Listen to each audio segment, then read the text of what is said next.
Halo, assalamualaikum warahmatullahi wabarakatuh. Selamat datang kembali teman-teman semua di channel saya. Pada kesempatan ini saya akan membahas sebuah komponen yang ada di dalam engine atau sebuah komponen yang ada di dalam cooling system, yaitu water pump.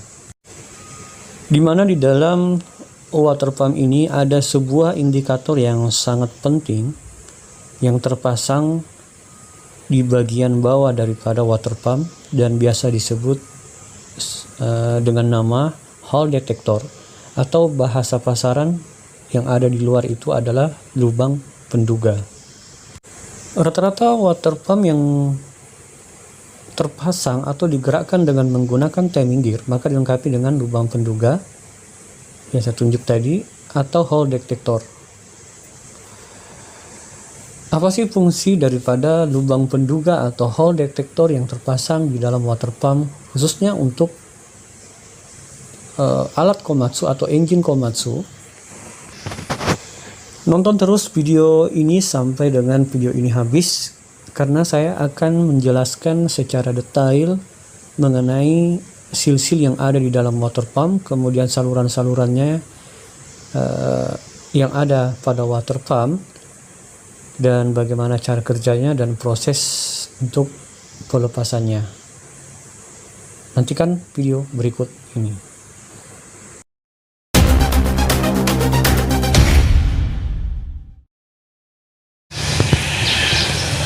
Oke, kita lanjut kembali mengenai video pentingnya lubang penduga atau hole detector yang ada pada water pump Komatsu. Ya, nih. Di mana water pump ini khususnya untuk Komatsu selalu dilengkapi dengan lubang yang berada di pertengahan sini. Ada yang dilengkapi dengan piping atau cup dan ada juga tidak dilengkapi dengan cup. Sebelum saya membahas lebih jelas apa fungsi daripada lubang penduga tersebut, saya akan membahas sedikit tentang komponen-komponen water pump yang termounting pada engine Komatsu. Pada umumnya di alat berat, water pump terpasang pada timing gear engine, tidak seperti mobil biasa. Kalau di mobil biasa kebanyakan juga dia digerakkan dengan menggunakan bel, dan sebagian juga ada sama seperti yang ini, artinya dia dimonting ke dalam timing gear. Untuk tipe water pump yang termounting dan digerakkan dengan menggunakan timing gear, tentunya dia memiliki lubang seperti ini. Harapannya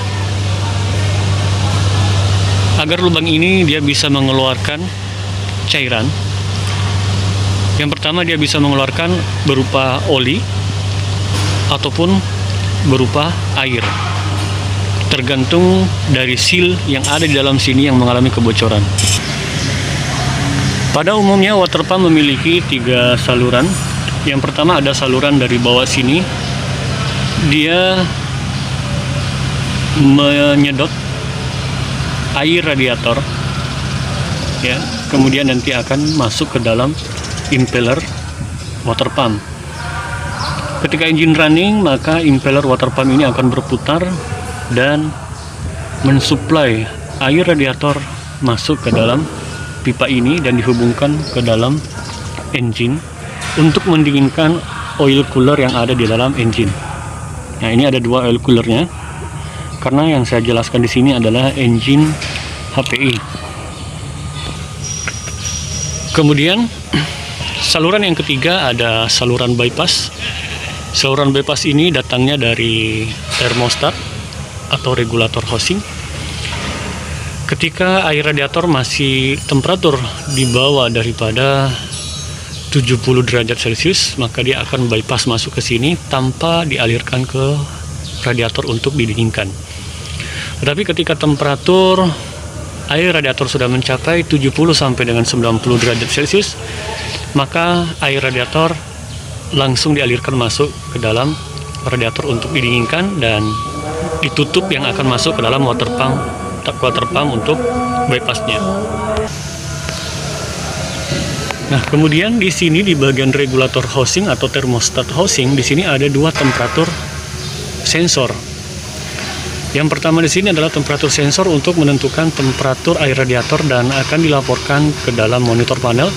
Yang kedua adalah sebagai APS, ya, atau pemanas mesin, ya, preheating, yang secara otomatis dan dia akan mengambil dari sensingan temperatur, yang nantinya akan menentukan seberapa detik atau seberapa lama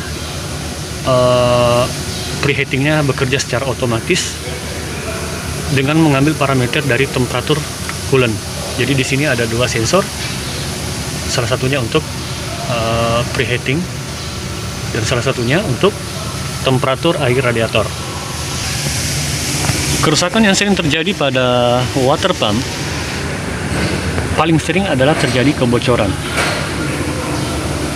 Ketika ingin mengetahui bahwa water pump berfungsi apa tidaknya, bagus apa tidaknya dari segi supply, itu sangat sulit untuk ditentukan. Karena belum ada parameter yang menyatakan atau yang mengeluarkan bahwa water pump akan rusak apabila flow-nya sekian. Dan tool untuk menentukan flow-nya pun juga saya belum pernah temukan. Kebanyakan mekanik ketika ingin mengetahui kerja daripada water pump bagus atau tidaknya, yaitu dengan cara melepas hose yang akan masuk ke dalam radiator, upper tank radiator, kemudian melihat apakah air radiator itu mengalir apa tidak. Nah, kemudian bagaimana ketika terjadi kebocoran? Nah, ketika terjadi kebocoran hanya melewati hose atau piping yang ada di sini, itu sudah jelas bahwa terjadi kebocoran atau kerusakan pada gasket yang terpasang pada water pump ini. Yang jadi masalah adalah ketika terjadi kebocoran pada hole detektor yang ada di sini atau lubang penduga. Nah, saya akan bahas dulu apa yang terjadi ketika terjadi kebocoran. Jika terjadi kebocoran pada water pump dengan melewati lubang ini, maka itu menandakan bahwa terjadi kerusakan pada seal yang ada di dalam water pump. Ketika air yang keluar dari lubang ini, maka terjadi kerusakan pada seal untuk menyekat si air atau impeller. Tapi ketika oli yang keluar dari dalam lubang ini, maka terjadi kerusakan pada seal yang menyekat oli yang dari timing gear. Sehingga teman-teman ketika menemukan kebocoran melewati lubang ini, jangan sekali-sekali ditutup lubangnya, karena bisa menyebabkan kejadian fatal pada engine Anda. Dengan menutup saluran ketika mengalami kebocoran, maka seolah-olah memaksa seal yang ada di dalam water pump supaya bisa menimbulkan pertemuan antara oli dengan air radiator. Sehingga kalau ini ditutup, maka besar kemungkinan untuk terjadi pencampuran antara oli dengan air radiator, yaitu air akan masuk ke dalam oil pan. Jadi ketika terjadi kebocoran di sini, itu sudah menandakan bahwa terjadi kerusakan pada seal yang ada di dalam water pump dan seharusnya dilakukan maintenance atau penggantian. Jadi sebenarnya Komatsu memberikan hole detector pada water pump ini tujuannya hanya untuk mempermudah pengecekan bahwa ketika terjadi kerusakan pada seal water pumpnya, itu lebih cepat untuk dilakukan penggantian daripada sealnya. Untuk posisi lubang tidak selamanya dia berada di bagian depan sini. Nah, kalau seperti ini masih gampang untuk dideteksi. Tapi terkadang ada engine yang memiliki water pump, lubang detektornya dia berada tersembunyi di bagian dalam. Sehingga ketika mengalami kebocoran itu susah untuk dideteksi. Untuk itu teman-teman ketika melakukan maintenance atau pemeriksaan di daerah engine yang paling penting dilakukan pemeriksaan khususnya untuk area water pump adalah memeriksa kebocoran yang terjadi pada hall detector water pump. Selain itu juga pastikan pertemuan atau sambungan pada setiap hose dan pipingnya. Jangan sampai terjadi kebocoran yang disebabkan karena kerusakan daripada gasket. Nah, ini kelebihannya ketika menggunakan water pump yang terpasang langsung di timing gear.